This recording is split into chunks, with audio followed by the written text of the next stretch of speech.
प्लेटो का शिक्षा का सिद्धांत क्या था, आखिरकार उसके अंदर क्या बात की गई, उसकी क्या क्या विशेषताएं थी, उसकी क्या क्या आलोचनाएं हुई, इन सभी चीज़ों के बारे में बात करेंगे इस वीडियो में। सो आइए दोस्तों वीडियो को स्टार्ट करते हैं। दोस्तों ये टॉपिक बहुत ही ज़्यादा इंपॉर्टेंट है। ये शॉर्ट नोट्स के अंदर भी, लॉन्ग क्वेश्चंस के अंदर भी कैसे भी पूछा जा सकता है कि प्लेटो के शिक्षा सिद्धांत का विवेचना कीजिए, प्लेटो के शिक्षा सिद्धांत का आलोचनात्मक मूल्यांकन कीजिए।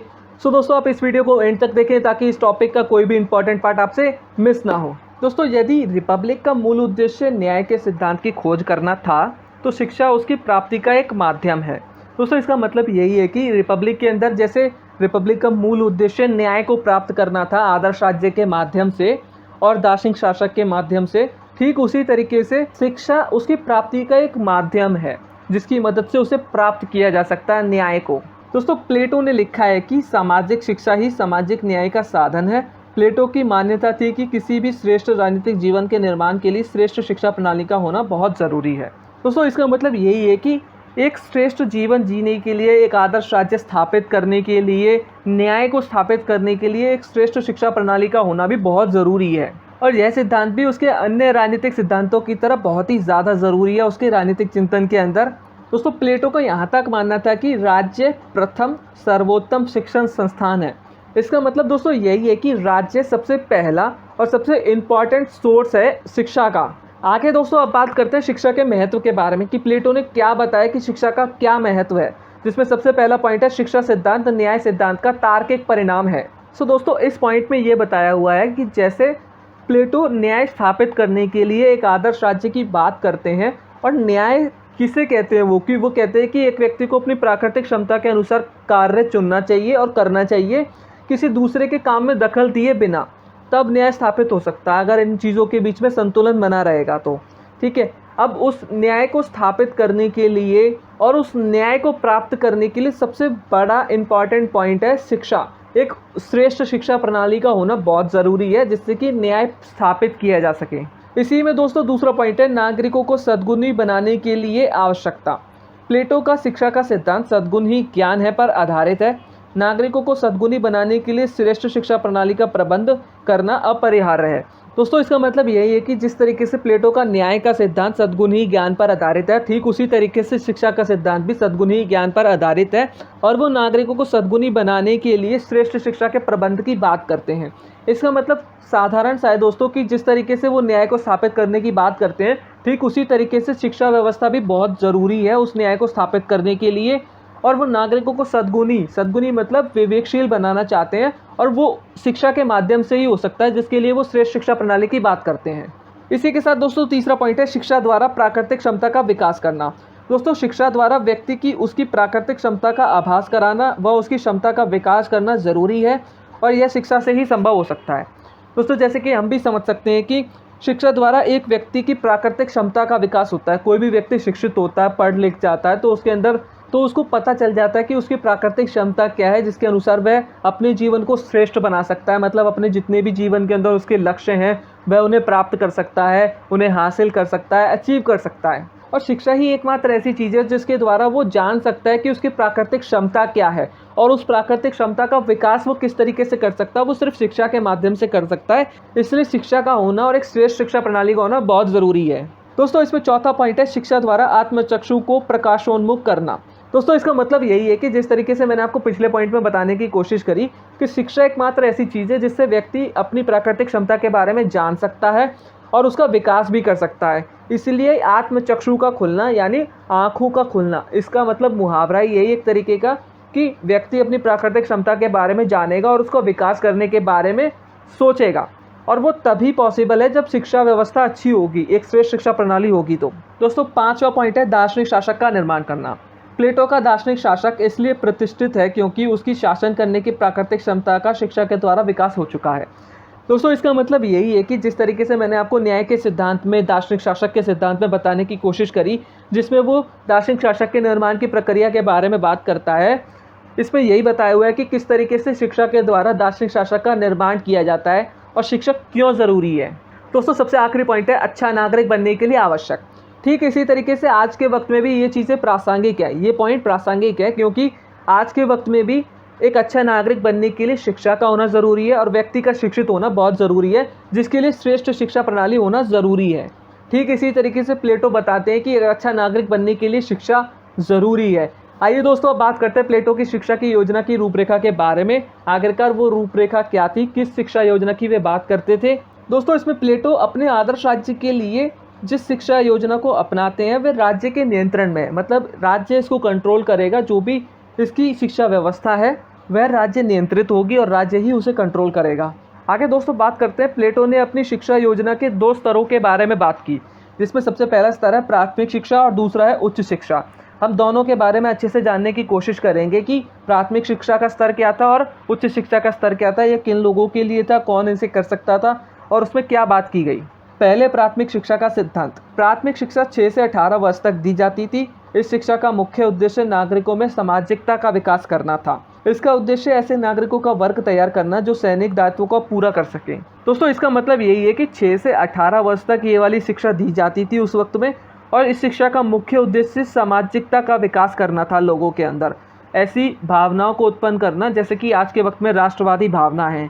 हर व्यक्ति राष्ट्र को लेकर अब समर्पित है, उनके अंदर अपने देश को लेकर प्रेम है, इज्जत है, राष्ट्रवादी भावना है। ठीक उसी तरीके से राज्य के प्रति सामाजिकता की भावना का विकास करना। और इस शिक्षा का उद्देश्य ये था कि नागरिकों का एक ऐसा वर्ग बनाया जाए जो सैनिक दायित्वों को पूरा करे।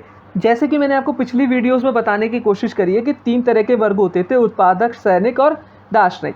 ठीक इसी तरीके से इस शिक्षा का उद्देश्य था कि सैनिक दायित्वों को पूरा करने वाले वर्ग को तैयार करा जाए। इसके साथ ही प्लेटो अपनी प्राथमिक शिक्षा के द्वारा मानसिक व शारीरिक सबल सैनिक वर्ग का निर्माण करना चाहता था, और प्राथमिक शिक्षा के पाठ्यक्रम में उसने व्यायाम तथा संगीत को शामिल किया। शरीर के लिए व्यायाम तथा आत्मा के लिए संगीत बहुत ज़रूरी होता है। दोस्तों, इसका मतलब यही है कि प्लेटो अपनी इस शिक्षा व्यवस्था यानी प्राथमिक शिक्षा के द्वारा मानसिक व शारीरिक रूप से जो लोग मजबूत होते हैं उसके द्वारा सैनिक वर्ग का निर्माण करना चाहता था, और इसके लिए उसने इस पाठ्यक्रम में व्यायाम और संगीत जैसी चीज़ों को डाला, क्योंकि व्यायाम शरीर के लिए सही है, एक्सरसाइज करना शरीर के लिए सही है, और आत्मा के लिए संगीत को चुना ताकि मानसिक रूप से इंसान थोड़ा मजबूत हो सके। दोस्तों, इस प्राथमिक शिक्षा के भी 2 पक्ष थे, पहला पक्ष और दूसरा पक्ष। दोनों पक्षों का सीधा सा उद्देश्य था कि वो मानव मन का विकास करे, यानी एक ऐसे सैनिक वर्ग का विकास करे व्यायाम और संगीत के माध्यम से, शिक्षा के माध्यम से, ताकि एक सैनिक वर्ग बनाया जा सके। दोस्तों, प्रारंभिक शिक्षा के बाद 2 वर्ष का सैनिक प्रशिक्षण भी दिया जाता था। 18 से 20 वर्ष तक सैनिक शिक्षा का पाठ्यक्रम लागू किया जाता था, और इसके समाप्त हो जाने के बाद जो व्यक्ति अधिक योग्यता का परिचय देगा उन्हें उच्च स्तरीय शिक्षा के लिए चुन लिया जाएगा और सैनिक वर्ग में शामिल कर लिया जाएगा, और उसके अनुसार उन्हें काम दिया जाएगा। दोस्तों, इसका मतलब यही है कि 18 से 20 साल तक उन्हें शिक्षा का दूसरा पाठ्यक्रम लागू हो जाता था। मतलब कि 18 से 20 साल तक उन्हें सैनिक प्रशिक्षण दिया जाता था, यानी सैनिक बनने के लिए ट्रेनिंग दी जाती थी, और फिर जो लोग टेस्ट में पास हो जाते थे और जो लोग अपनी योग्यता साबित करते थे उन्हें आगे की शिक्षा के लिए भेज दिया जाता था, और उन्हें बाद में सैनिक वर्ग में शामिल कर लिया जाता था, और उन्हें बाद में उनका काम समझा दिया जाता था और दे दिया जाता था। दोस्तों, उच्च शिक्षा के अंदर भी 2 स्तर थे। पहला स्तर 20 से 30 वर्ष तक और 30 से 35 वर्ष तक। पहले स्तर के अंदर क्या होता था कि विज्ञान और तर्क के अध्ययन पर बल दिया जाता था, गणित को विशेष महत्व दिया जाता था, अंक गणित, रेखा गणित, ज्योतिष, संगीत, शास्त्रीय ज्ञान, इन चीज़ों पर बल दिया जाता था। अब 30 वर्ष की आयु में उनका एक टेस्ट होता था, यानी एक परीक्षा होती थी। जो लोग परीक्षा पास कर लेते थे और जो लोग योग्य होते थे उन्हें उस दूसरे स्तर के लिए भेज दिया जाता था ताकि वे दार्शनिक शासक बन सकें। और दोस्तों, 30 से 35 वर्ष तक उच्चतर शिक्षा की व्यवस्था की गई, और इसके अंदर दर्शन शास्त्र के अध्ययन पर सबसे ज़्यादा बल दिया गया। दर्शन शास्त्र एक सब्जेक्ट है। उसके बाद दोस्तों 35 वर्ष तक शिक्षा देने तक के बाद भी प्लेटो शिक्षण को अपूर्ण मानता था। उन्हें संसार का क्रियात्मक अनुभव नहीं है, इसीलिए जो हर प्रकार से श्रेष्ठ सिद्ध हो वे आगे 15 वर्ष तक के संसार की पाठशाला में व्यावहारिक ज्ञान प्राप्त करें। इस प्रकार जो व्यक्ति 50 वर्ष की उम्र तक सभी परीक्षाओं और ऐसे परीक्षाओं से गुजरेंगे वही दार्शनिक राजा बनेंगे और राज्य का शासन भार संभालेंगे। तो दोस्तों, इस बात का मतलब यही है कि प्लेटो की जो उच्च शिक्षा थी उसे 2 भागों में बांटा गया था। एक होती थी 20 से 30 साल की उम्र तक, एक होती थी 30 से 35 साल की उम्र तक। 20 से 30 साल की उम्र तक क्या होता था कि कुछ विषयों पर ध्यान दिया जाता था, गणित, अंकगणित, रेखा गणित, ज्योतिष, संगीत, शास्त्रीय ज्ञान, विज्ञान और तर्क, ऐसी चीज़ों पर ध्यान दिया जाता था। बाद में उनका एक परीक्षा होती थी, फिर जो लोग परीक्षा पास कर लेते थे, योग्य होते थे, उन्हें दूसरे स्तर के लिए भेज दिया जाता था। फिर 30 से 35 साल तक की जो शिक्षा होती थी उसमें दर्शन शास्त्र पर बल दिया जाता था। अब इसको पूरा करने के बाद भी जो इंसान सभी स्टेप्स पूरे कर लेता है, यानी जो शिक्षा है उनको पार करके आ जाता है, प्लेटो अभी भी मानते हैं कि वो व्यक्ति, उसको व्यवहारिक अनुभव नहीं है, यानी प्रैक्टिकल नॉलेज नहीं है वर्ल्ड के अंदर कि उन चीज़ों को कैसे इम्प्लीमेंट करना है, उनका ये मानना था। तो इसके लिए वो कहते हैं कि 15 साल तक व्यवहारिक अनुभव कमाया जाए, मतलब कि संसार में रहकर एक आम व्यक्ति की तरह जीवन जीकर प्रैक्टिकल नॉलेज ली जाए उन चीज़ों की जो चीज़ें आपने सीखी हैं। और फिर 50 साल की उम्र पर आकर जो व्यक्ति इन सभी स्टेप्स को पूरा कर लेता है, शिक्षा की व्यवस्था को पार करके आ जाता है, 50 साल की उम्र तक पहुंच जाता है, तो ऐसे ही लोगों को राजा बनना चाहिए और उन्हें शासनभार संभालना चाहिए। इसकी बात प्लेटो अपनी शिक्षा व्यवस्था के अंदर करते हैं। आगे दोस्तों अब बात करेंगे प्लेटो की शिक्षा सिद्धांत के अंदर उसकी क्या क्या विशेषताएं हैं। दोस्तों इसमें सबसे पहला पॉइंट है राज्य द्वारा नियंत्रित अनिवार्य शिक्षा। जैसे कि मैंने आपको बताने की कोशिश करी कि प्लेटो ने जो भी शिक्षा व्यवस्था की बात की वो राज्य के द्वारा कंट्रोल होती थी। दूसरा पॉइंट है व्यक्तित्व का सर्वांगीण विकास। दोस्तों जो व्यक्ति प्राथमिक शिक्षा और उच्च शिक्षा ग्रहण करके आता है उसी में उसके व्यक्तित्व का पूरी तरीके से विकास हो जाता है। इस तरीके की शिक्षा व्यवस्था की प्लेटो बात करते हैं, ये इसकी अपने आप में एक विशेषता है। दोस्तों इसका अगला पॉइंट है स्त्री पुरुष के लिए समान शिक्षा। दोस्तों प्लेटो शिक्षा के राजकीय नियंत्रण के साथ यह व्यवस्था भी करते हैं कि संरक्षक वर्ग के स्त्री पुरुष भी इसका लाभ उठा सकें। सो जो ये शिक्षा व्यवस्था थी इसके अंदर उन्होंने ये व्यवस्था भी की हुई थी कि स्त्री पुरुष भी इसका लाभ उठा सकें और उनके लिए एक समान शिक्षा की व्यवस्था की गई। इसके बाद दोस्तों अगला पॉइंट है शिक्षा प्रणाली के दो भाग हैं। जैसे कि मैंने आपको बताने की कोशिश करी कि शिक्षा व्यवस्था के दो स्तर हैं, प्राथमिक शिक्षा और उच्च शिक्षा, और उनके अंदर भी दो स्तर हैं। इस तरीके से इसकी एक ये विशेषता है कि शिक्षा प्रणाली के दो भाग हैं ताकि योग्य लोग दार्शनिक शासक बने। दोस्तों अगला पॉइंट है शरीर और मन का विकास। जैसे कि मैंने आपको बताया कि प्राथमिक शिक्षा के अंदर ही व्यायाम और संगीत को शामिल किया जाता है ताकि हर व्यक्ति के शरीर और मन का विकास किया जा सके। इसके बाद दोस्तों अगला पॉइंट है दार्शनिक राजाओं की तैयारी। दोस्तों इस शिक्षा व्यवस्था के माध्यम से ही प्लेटो दार्शनिक राजाओं की तैयारी करने की बात करते हैं। वो 50 वर्ष तक की शिक्षा व्यवस्था की योजना बनाते हैं। वो दो स्तर की योजना की बात करते हैं, प्राथमिक और उच्च शिक्षा।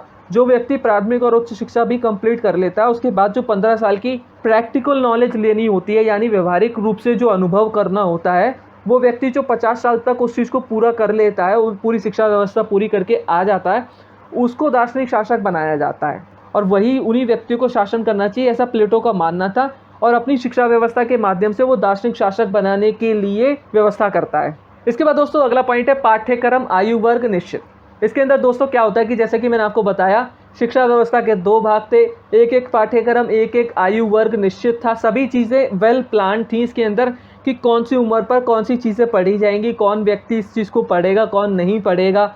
ये सभी चीज़ें इस चीज़ के अंदर बताई गई थी उनकी शिक्षा व्यवस्था के अंदर, जो कि इसकी अपने आप में एक विशेषता है। दोस्तों इसके बाद बात करते हैं प्लेटो के शिक्षा सिद्धांत की क्या क्या आलोचनाएं हैं। दोस्तों इसमें सबसे पहला पॉइंट है अप्रजातांत्रिक और एकांकी। दोस्तों इसमें सिर्फ एक ही चीज़ पर बल दिया जाता है कि कैसे दार्शनिक शासक बनाए जाएं, उसके लिए इस शिक्षा व्यवस्था की योजना की गई, वन इंटेंशनल थी एक तरीके से कहें तो। दूसरा है कि साहित्य की उपेक्षा करता है, इसके अंदर साहित्य को उचित स्थान नहीं दिया जाता है कि उनके पाठ्यक्रम के अंदर, यानी जो शिक्षा व्यवस्था थी उसके अंदर जो भी लोग शिक्षा ग्रहण कर रहे हैं उसमें साहित्य की उपेक्षा की गई है। इसके बाद दोस्तों अगला पॉइंट है शिक्षा क्रम लंबा तथा खर्चीला है। इसमें दोस्तों ये जो शिक्षा व्यवस्था है वह बहुत खर्चीली है।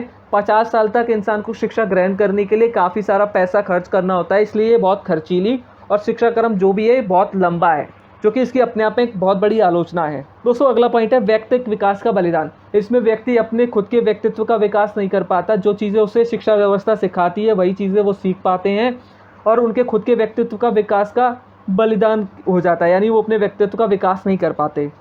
और दोस्तों इसके साथ साथ इसमें विरोधाभास भी है। एक तरफ ये आदर्श राज्य का आधार है और दूसरी तरफ राज्य ही इसको कंट्रोल करेगा, ये एक तरीके का विरोधाभास है इसके अंदर। सो दोस्तों इस तरीके से ये टॉपिक बहुत ही ज़्यादा इंपॉर्टेंट है। मैं उम्मीद करता हूँ कि आपको ये टॉपिक अच्छे से समझ में आया होगा।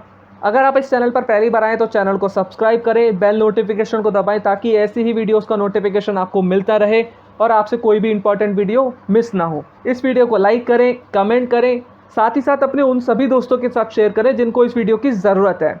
मिलते हैं अगली वीडियो में। Thank you so much.